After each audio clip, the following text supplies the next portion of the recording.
Thưa các đồng chí, nội dung bài hôm nay tôi sẽ giới thiệu với các đồng chí bài số 4, các thuộc tính tâm lý nhân cách quân nhân. Thưa các đồng chí, trong tâm lý học thì nhân cách luôn giữ vị trí trung tâm của cả hệ thống khoa học về con người. Nó vừa có ý nghĩa lý luận, vừa có ý nghĩa thực tiễn đối với mọi lĩnh vực liên quan đến con người, từ công tác chính trị, kinh tế, quản lý, tổ chức đến giáo dục, đào tạo, y tế thì đều cần đến nghiên cứu về nhân cách. Thưa các đồng chí, hơn nửa thế kỷ qua thì nhờ vận dụng sáng tạo lý luận của chủ nghĩa duy vật biện chứng về các hoạt động con người vào nghiên cứu thế giới tâm lý cùng các khoa học khác như là triết học, xã hội học, đạo đức học, thì tâm lý học đã góp phần làm sáng tỏ một số vấn đề xung quanh nhân cách, như là vấn đề bản chất tâm lý của nhân cách, cấu trúc nhân cách, các con đường hình thành nhân cách, các thuộc tính nhân cách. Nội dung bài 4 này chúng ta sẽ tập trung đi sâu tìm hiểu 4 thuộc tính nhân cách của quân nhân cơ bản. Đó chính là xu hướng, đó chính là tính cách, khí chất và năng lực. Những thuộc tính này được tạo nên bởi những nét tâm lý tương đối ổn định và bền vững, có vai trò quy định đặc điểm hoạt động và giao tiếp của mỗi quân nhân. Cụ thể thì mời các đồng chí chúng ta sẽ đi tìm hiểu phần 1 La Mã, xu hướng nhân cách.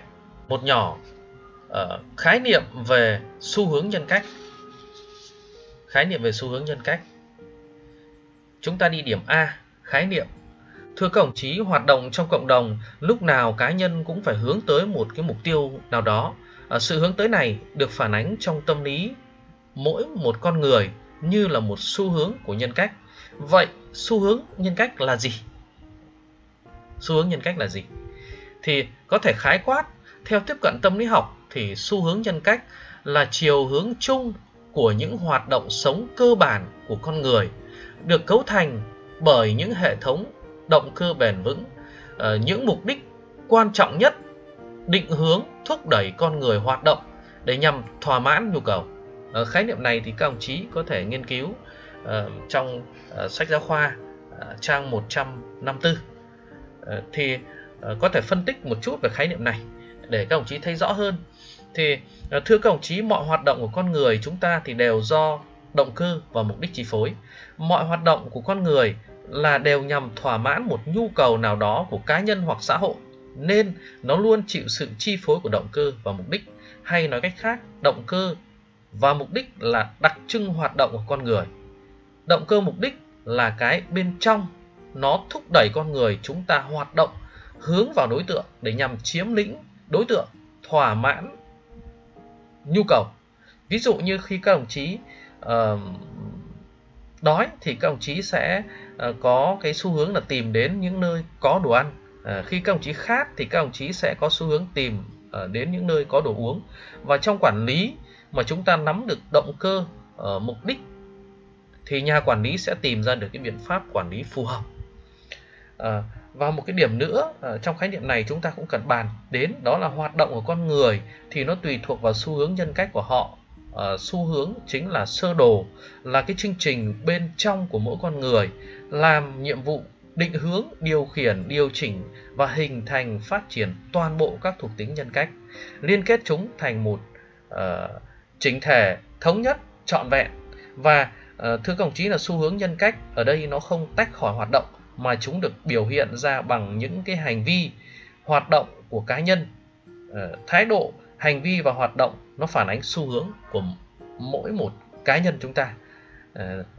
Nó phản ánh cái xu hướng nhân cách của mỗi cá nhân chúng ta. Thế thì thưa các đồng chí, tóm lại là về khái niệm xu hướng này thì chúng ta có thể khái quát là những cái hành vi, nó chính là những cái hành vi, hành động nào lặp đi lặp lại nhiều lần trong cuộc sống chúng ta thì đó chính là xu hướng. Rồi đấy là cái cách khái quát một cách rõ nét nhất, một cách đơn giản nhất là như vậy.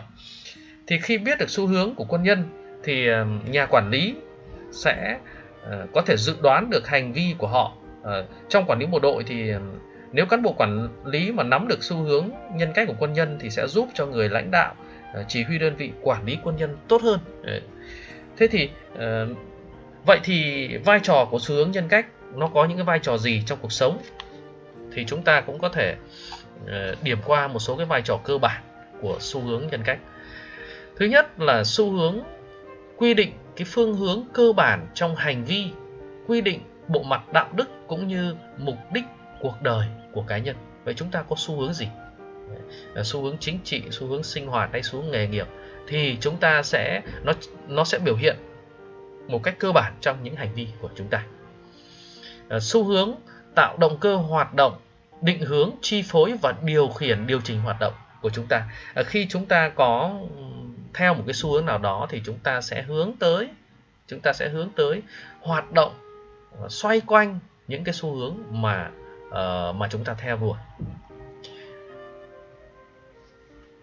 Xu hướng và tính cách thì ở đây thì giữa xu hướng và tính cách thì nó có mối quan hệ như thế nào với nhau thì cũng muốn chia sẻ để các đồng chí chúng ta nắm rõ hơn. Xu hướng quy định tính cách của con người phát triển theo hướng nào. Thế còn tính cách con người thì được ổn định và vững vàng khi xu hướng chúng ta ổn định vững vàng. Chứ hôm nay mà chúng ta có xu hướng như này, mai chúng ta lại có một cái xu hướng khác thì đó nó sẽ dẫn đến cái tính cách của chúng ta chưa ổn định. Đặc biệt là đối với lứa tuổi thanh niên thì tính cách khi mà qua cái lứa tuổi thanh niên, cuối lứa tuổi thanh niên thì tính cách của chúng ta sẽ ổn định. Cái thứ hai là xu hướng và năng lực. Thì đây là mối quan hệ hai chiều. Xu hướng xác định cái chiều hướng phát triển của năng lực. Ngược lại, năng lực sẽ giúp cho mục tiêu của xu hướng có khả năng trở thành hiện thực. Và sau đó thì những kết quả ngược trở lại sẽ củng cố, kích thích xu hướng. Nếu một người mà có xu hướng nghề nghiệp hậu cần quân sự chẳng hạn như vậy thì nó sẽ giúp rất nhiều cho cái việc cá nhân đó hoàn thiện cái năng lực về hậu cần quân sự. Hai cái yếu tố này nó bổ sung, bổ trợ cho nhau để cái năng lực về hậu cần quân sự của cá nhân đó sẽ ngày càng tốt hơn, và cái kết quả cá nhân, cái năng lực cá nhân đó tốt lên thì nó sẽ củng cố, nó sẽ kích thích lại cái xu hướng, giúp cho cái cá nhân đó kiên định với cái xu hướng mà mình đã lựa chọn hơn. Cái thứ ba là xu hướng và khí chất. Thì xu hướng có thể góp phần phát triển những cái mặt tốt, hạn chế và khắc phục những thiếu sót của từng kiểu khí chất. Thì lát nữa chúng ta sẽ nghiên cứu về khí chất. Thế thì ở đây có thể ví dụ là nếu mà bạn thuộc khí chất ưu tư, tức là rất hay buồn đấy chẳng hạn như vậy, thì cái xu hướng sinh hoạt với những người hoạt động giao lưu, nếu mà bạn thuộc khí chất ưu tư thì xu hướng của bạn là xu hướng sinh hoạt, thì những cái hoạt động liên quan đến giao lưu văn hóa, văn nghệ, thể thao sẽ giúp cho bạn khắc phục được những cái thiếu sót, những cái khiếm khuyết của khí chất ưu tư. Như vậy có thể nói là có thể thấy xu hướng nhân cách nó giữ cái vị trí trung tâm và đóng vai trò chủ đạo trong cuộc sống của mỗi quân nhân, chi phối suy nghĩ, hành động, lối sống và các cái quyết định đường hướng căn bản trong toàn bộ cuộc đời của một con người. Trong đó thì hệ thống động cơ mục đích là hạt nhân cơ bản. Thế thì vậy, để tìm hiểu cụ thể hơn thì chúng ta sang điểm B, phân loại. Thì thưa các đồng chí là đối với xu hướng nhân cách thì nó gồm có 3 cái xu hướng chính, đó là xu hướng chính trị đạo đức, xu hướng nghề nghiệp quân sự và xu hướng sinh hoạt. Thế thì vậy, xu hướng chính trị đạo đức nó là cái gì? Xu hướng chính trị đạo đức là cái gì?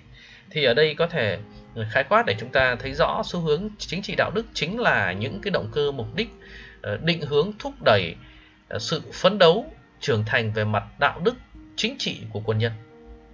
Và những cái biểu hiện cụ thể của xu hướng chính trị đạo đức bao gồm thái độ và hành động, mong muốn tích cực cống hiến cho sự nghiệp cách mạng của Đảng đối với sự nghiệp xây dựng, bảo vệ Tổ quốc và hạnh phúc của nhân dân. Thì đấy là những cái biểu hiện căn bản của xu hướng chính trị đạo đức. Xu hướng nghề nghiệp quân sự nó chính là hệ thống các cái động cơ mục đích định hướng và thúc đẩy hoạt động của quân nhân. Biểu hiện cụ thể của xu hướng nghề nghiệp quân sự chính là có mong muốn hoàn thành tốt nhiệm vụ quân sự, có hứng thú say mê với nghề nghiệp quân sự, gắn bó với đơn vị quân đội. Đấy thì chính là xu hướng nghề nghiệp quân sự. Xu hướng sinh hoạt là chiều hướng chung của cuộc sống sinh hoạt vật chất và tinh thần của quân nhân. Nó được biểu hiện cụ thể ở những cái hoạt động đó là quân nhân có xu hướng, có hứng thú, khuynh hướng đam mê với một số đối tượng và sinh hoạt hàng ngày như thể thao, văn hóa, văn nghệ, giao tiếp. Thì đó là 3 cái loại xu hướng nhân cách cơ bản. Để tìm hiểu rõ hơn về chủ đề này thì chúng ta sẽ đi sang điểm 2 nhỏ, các thành phần cơ bản của xu hướng. Thì thành phần cơ bản của xu hướng như tôi đã chia sẻ ở điểm 1 nhỏ thì nó bao gồm 2 thành phần chính, đó là động cơ và mục đích. Thế thì bây giờ tôi sẽ cùng các đồng chí đi tìm hiểu cụ thể, xem phân tích cụ thể 2 cái thành phần cơ bản này. Điểm A nhỏ đó là động cơ. Động cơ là gì? Thưa các đồng chí, để tìm hiểu động cơ thì trước hết chúng ta sẽ phải tìm hiểu cái khái niệm nhu cầu. Các đồng chí biết là mọi hoạt động của con người thì đều nhằm để thỏa mãn một cái nhu cầu nào đó. Thế nhu cầu ở đây nó chính là cái nguồn gốc, nảy sinh động cơ. Vậy thì nhu cầu nó là cái gì? Thì các đồng chí có thể trả lời theo cách hiểu của mình và cho những cái ví dụ cụ thể. Vâng, thế như vậy ở đây thì có thể khái quát là nhu cầu nó chính là những cái đòi hỏi khách quan của con người và cần được thỏa mãn để tồn tại và phát triển. Và nhu cầu nó được nảy sinh trong mối quan hệ phụ thuộc của con người và hoàn cảnh sống. Ví dụ như là khi đói thì chúng ta xuất hiện nhu cầu ăn uống, và nhu cầu này sẽ tạo cái động cơ thôi thúc chúng ta tìm đến những nơi có đồ ăn. Và nhu cầu của con người rất đa dạng và phong phú, nó bao gồm nhu cầu vật chất, nhu cầu tinh thần.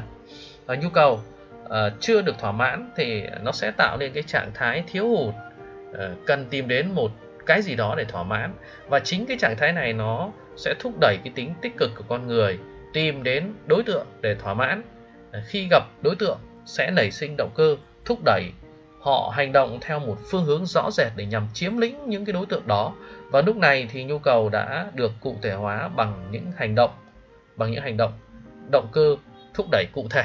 Ví dụ như trên bức ảnh thì các ông chí thấy là mỗi quân nhân chúng ta thì đều có những cái nhu cầu về giao tiếp và nhu cầu về được tiếp xúc giao tiếp với bạn bè. Thì đây chính là bức ảnh 1, chính là những cái giây phút tranh thủ sau giờ huấn luyện vất vả bên bạn bè, hoặc là những cái giờ giải lao trên thao trường, chúng ta có thể đọc báo, chúng ta có thể trò chuyện với nhau. Thưa các đồng chí thì cái nhu cầu ở đây thì theo nhà nghiên cứu tâm lý học đó là Maslow, thì vào năm 1954 thì ông đã đưa ra cái hình kim tự tháp, nó thể hiện cho 5 cái nhu cầu để chứng minh cái tầm quan trọng tương đối của các cái loại nhu cầu khác nhau mà mỗi cá nhân có thể cảm thấy. Thì ở đây là cái tháp nhu cầu, trên đây là tháp nhu cầu 5 nhu cầu căn bản. Cái nhu cầu thứ nhất bậc 1 đấy chính là cái nhu cầu sinh lý, hay người ta còn gọi là nhu cầu thể lý. Nó liên quan đến những cái đòi hỏi căn bản về ăn mặc, uống, ngủ, thở và sinh sôi, những cái quan hệ tình dục vân vân. Nếu các cái nhu cầu đó mà không thỏa mãn thì nó sẽ chiếm cái quyền ưu tiên trên bất cứ cái nhu cầu nào khác. Bậc thứ hai đó là nhu cầu an toàn, an ninh. Thì đây chính là cái sự kéo dài của cấp độ 1, nó bao gồm các nhu cầu về nhà ở, về ăn mặc, về những cái cách thức bảo vệ bản thân trước bản thân, ví dụ như là có tiền tiết kiệm, có bảo hiểm y tế, có bảo hiểm nhân thọ vân vân. Đấy là những nhu cầu an toàn về thân thể, không bị đe dọa, an toàn về công việc. Nếu các cái nhu cầu về an toàn bị đe dọa thì người ta có thể gác bỏ nhiều cái nhu cầu khác. Thế còn cái tầng thứ 3 ở đây chính là cái nhu cầu xã hội, hay nó chính là những cái nhu cầu liên quan đến nhu cầu giao lưu tình cảm, mong muốn được gắn bó với gia đình, với các thành viên, muốn được gắn bó với tổ chức hay một phần trong tổ chức, hay là mong muốn về tình cảm, chính là những cái nhu cầu xã hội. Và đó chính là mối quan hệ trong gia đình, trong trường lớp, trong công ty, bạn bè, hay là một cộng đồng, một nhóm nào đó, thì chính là cái nhu cầu thứ 3 này. Nhu cầu thứ 4 là nhu cầu được quý trọng. Thì đây là nhu cầu được người khác quý mến, được người khác quý mến trong cuộc sống, được người khác quý mến, nể trọng trong tổ chức, trong xã hội. Có khi là có thể thấy là khi mà các bạn có thể tự chúng ta nghiên cứu và cảm nhận thấy, đó là khi bạn muốn nghỉ, khi mà bạn được nghỉ ở khách sạn 5 sao hay ăn tại một nhà hàng sang trọng, thì khi bước vào những cái nhà hàng khách sạn đó thì chúng ta sẽ cảm thấy mình ở một đẳng cấp khác, và chúng ta cảm thấy những người ở đó họ rất là nể trọng mình. Thì đấy chính là nhu cầu thứ 4, được quý trọng. Hoặc là bạn là một người giỏi giang, bạn là một người có một cái nhân cách tốt, luôn đối xử tốt mọi người, thì cũng sẽ được mọi người quý trọng, và khi đó thì bạn cảm thấy rất là hạnh phúc. Cái nhu cầu thứ 5 đó là nhu cầu được thể hiện mình. Thì thưa các đồng chí, thì đỉnh của tháp nhu cầu Maslow chính là nhu cầu được thể hiện, được khẳng định mình trong cuộc sống, hay là trong công việc, hay là đó chính là cái việc được làm theo những cái đam mê, những cống hiến hết mình cho nhân loại, hoặc là trong một cộng đồng nào đó. Thì việc làm của họ dựa trên những cái chân lý, sự hiểu biết, thông thái và sự từng trải, mà theo Maslow thì chỉ có một tỷ lệ rất nhỏ dân số đạt được cái mức độ này. Và đó, những người mà đạt được cái nhu cầu thứ 5 này thì đó chính là những cái vĩ nhân, những nhà khoa học vĩ đại, ví dụ như là Einstein, ví dụ như những cái nhân vật nổi tiếng tầm thế giới, thì mới đạt được cái nhu cầu thứ 5 này. Như vậy có thể nói là nhu cầu đóng vai trò là cái nguồn gốc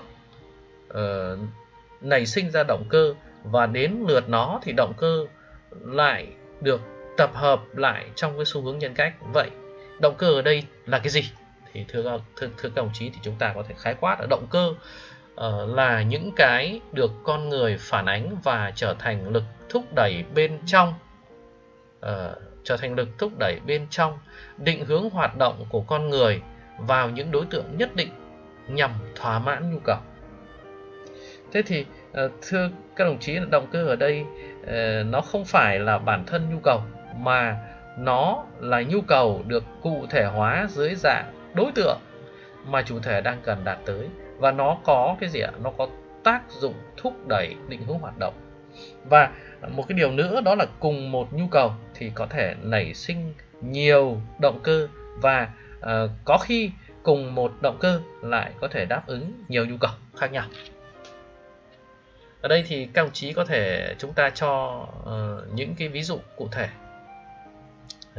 Ví dụ động cơ học tập hiện nay của các đồng chí là gì? Thì chúng ta suy nghĩ xem là chúng ta học vì cái gì? Nào, các đồng chí suy nghĩ đi ạ. Vâng, thưa đồng chí, ví dụ như là động cơ học tập của chúng ta, thì học tập là một cái nhu cầu của con người, và nhu cầu này nó sẽ nảy sinh nhiều động cơ khác nhau, đúng không ạ? Ví dụ như là động cơ quyền lực, học để sau này làm quan, học để sau này thăng quan tiến chức, có sự thăng tiến về mặt xã hội, hoặc là nhu cầu động cơ về mặt tri thức, có tri thức để làm việc, mong muốn được xã hội thừa nhận và khen ngợi, và học vì muốn có thành tích để được phát triển đảng trong quân đội. Ngược lại thì động cơ muốn có tri thức để làm việc tốt lại đáp ứng được các cái nhu cầu khác. Ví dụ như khi chúng ta có tri thức thì chúng ta có thể thỏa mãn cái nhu cầu thăng tiến xã hội, được bố trí vào những cái vị trí quan trọng có quyền lực, hoặc khi chúng ta có tri thức chúng ta có thể kiếm được nhiều tiền hơn, thì chúng ta sẽ chúng ta sẽ thỏa mãn được cái nhu cầu về mặt kinh tế, chúng ta sẽ được người khác thừa nhận hơn về năng lực, về tri thức của chúng ta, thì chúng ta sẽ chúng ta sẽ được xã hội thừa nhận, hay đó chính là cái việc thỏa mãn một phần cái nhu cầu tự khẳng định mình. Như vậy về cái khái niệm động cơ thì chúng ta có thể thấy rất rõ như vậy. Thế còn phân loại động cơ thì thưa các đồng chí là cũng có những cái dạng thức tồn tại khác nhau. Động cơ có những dạng thức tồn tại khác nhau, nhưng ở đây thì nó tồn tại ở mấy cái dạng cơ bản, đó là hứng thú, đó là khuynh hướng, đó là lý tưởng, đó là niềm tin. Thế thì 4 cái dạng này thì các đồng chí chúng ta nghiên cứu cụ thể xem là hứng thú là gì, khuynh hướng là gì, lý tưởng là gì, niềm tin là gì, thì các đồng chí nghiên cứu giúp tôi trong tài liệu. Để chúng ta đi tiếp cái thành tố thứ hai, B nhỏ, là mục đích. Trong cuộc sống mỗi con người chúng ta thì chúng ta thường phải đặt cho mình những cái mục đích để chúng ta hướng tới. Và cái người đặt cho mình mục đích, có người thì đặt cho mình mục đích đó là sự nghiệp thành công, người đặt cho mình phải có kết quả học tập cao, người thì đặt cho mình mục đích 10 năm sau ra trường phải trở thành chủ nhiệm hậu cần trung đoàn, và người thì đặt cho ta mục đích là 40 tuổi ta phải có 10 tỷ trong tài khoản. Thế thì vậy mục đích nó là cái gì? Thì các ông chí có thể suy nghĩ xem mục đích nó là cái gì. Vâng, vậy thì có thể thấy mục đích theo cái tiếp cận của tâm lý học nó chính là hình thức chủ quan về đối tượng khách quan mà con người cần đạt tới trong hành động và hoạt động của họ. Mục đích của các đồng chí là năm nay phải đạt kết quả học viên giỏi, thì đấy là những mục đích gần. Thế còn mục đích xa hơn là các đồng chí 2 năm nữa các đồng chí sẽ sẽ tốt nghiệp loại giỏi, là học viên giỏi của học viện hậu cần. Thì đấy chính là những cái mục đích, và trên cơ sở xác định những cái mục đích đó thì chúng ta sẽ phải có những hành động tương ứng, để thỏa mãn, để mà đạt được cái mục đích mà chúng ta đã đề ra.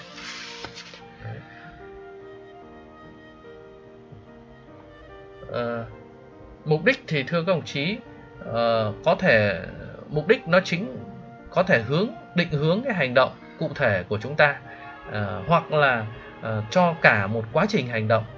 Mục đích thường tồn tại dưới những cái dạng biểu tượng về khái niệm mà con người chúng ta cần chiếm lĩnh hoặc tạo nên sau một quá trình tác động vào khách thể. Và khi mà bàn về khái niệm mục đích thì chúng ta cũng có thể thấy mục đích hoạt động của con người thì nó luôn mang tính chủ quan, nhưng lại bị chi phối, bị chế định bởi những cái điều kiện hoàn cảnh khách quan. Và thưa đồng chí là trong cuộc sống và hoạt động của con người thì chúng ta có rất nhiều mục đích. Có mục đích thì gắn với những hành động cụ thể, nhưng cũng có những mục đích thì đặt ra cho cả một cái quãng thời gian dài trong cuộc sống, và đây chính là cái thành phần trong cái cấu trúc nhân cách. Và mục đích nó gồm có hai cái loại chính, đó là mục đích gần và mục đích xa. Mục đích gần và mục đích xa. Thế thì mục đích gần nó gắn với từng hành động, hoạt động cụ thể. Mục đích xa thì nó gắn với nhiều hoạt động có thể đi theo cả cuộc đời con người. Các cái mục đích xa thì nó tồn tại dưới những cái dạng khác nhau như là viễn cảnh, dự định, ý chí, chí hướng, mục đích xa tồn tại dưới các cái dạng như là viễn cảnh, dự định, chí hướng. Thì viễn cảnh ở đây nó chính là mục đích xa, nó tồn tại dưới các cái dạng viễn cảnh, nó là tổng hòa những cái mục đích xa tốt đẹp phản ánh ước vọng về tương lai của chủ thể. Thế còn cái biểu hiện thứ hai, dạng thức tồn tại thứ hai, đó là dự định, chính là tập hợp một số mục đích gần và phương thức đạt tới được chủ thể xác định. Chí hướng là hệ thống các cái dự định chủ thể mà con người quyết tâm thực hiện. Cơ bản cấu tạo nên xu hướng nhân cách quân nhân thì nó bao gồm hai cái yếu tố, đó là động cơ mục đích, và mỗi một cái thành phần này nó đều có cái vị trí tương đối độc lập với nhau nhưng có quan hệ chặt chẽ với nhau trong thực hiện cái chức năng thúc đẩy định hướng hoạt động của mỗi quân nhân. Như vậy tôi đã giới thiệu xong cho các đồng chí cái điểm số 2, nội dung điểm số 2 đó là các yếu tố cơ bản để cấu thành nên xu hướng nhân cách quân nhân.